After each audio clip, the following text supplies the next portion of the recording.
Hello, my name is Jeremy from Guardian Training Center, and today we are going to be talking about shock. Specifically, we are going to be talking about anaphylactic shock, which is a form of distributive shock, where we have widespread vasodilation. So anaphylactic shock is a violent reaction to a substance. And so what happens is our body, it sees this substance as a threat, and so it is essentially your immune system launches all of its weapons at the exact same time. And so part of what this does is it causes vasodilation, which is going to send as much blood flow as possible to the affected area to help fight off that infection with the macrophages and all those other substances. This typically isn't a problem whenever it occurs in a very isolated area. But in an anaphylactic reaction, it happens throughout the entire body. It's very widespread, and whenever you vasodilate the entire body, it causes some really serious issues. And so another thing is, it brings up this term called relative hypovolemia.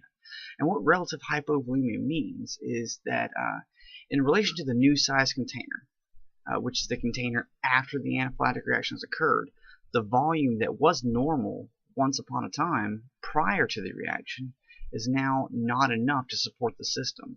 So if you go back to the hypovolemia, it just means low volume. So with us being relative hypovolemia, that means that in relation to our new container, we do not have enough blood volume or enough circulating volume.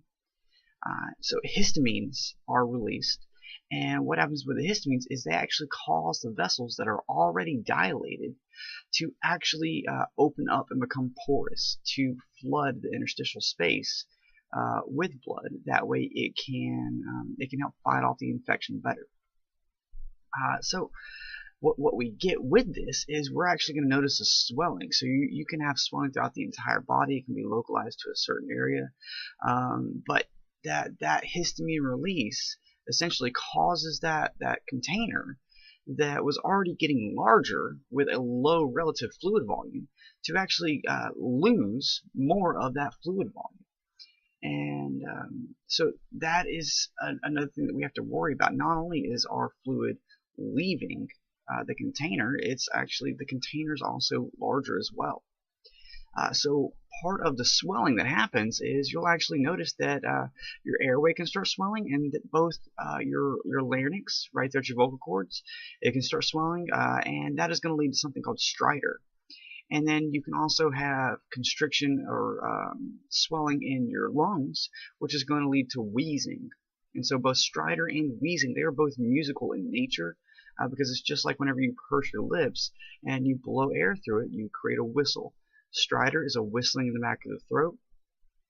Wheezing is going to be kind of like a whistling musical tone in the lungs. Alright, and so something else you have to worry about is going to be called angioedema. Angioedema is specifically it's swelling of the face, neck, and tongue.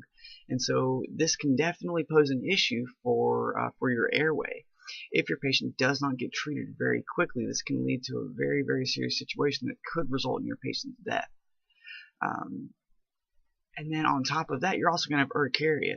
And what that is that is actually hives all over the entire body. And it's going to be very pronounced, very noticeable.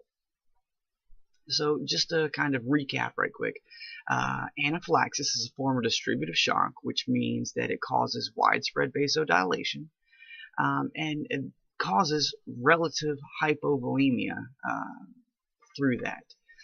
You're going to have swelling that's going to be due to that widespread vasodilation, and you're going to lose fluid out of your vessels due to the histamine release, which is going to cause your blood vessels to become porous, and you're going to notice significant amounts of swelling, which can lead to the angioedema, swelling in the face and neck, and it can also lead to stridor and wheezing, which are those adventitious lung sounds, and you're also going to notice urticaria. We'll go over the treatment of these shock related illnesses at a later video, but I hope you understand anaphylaxis.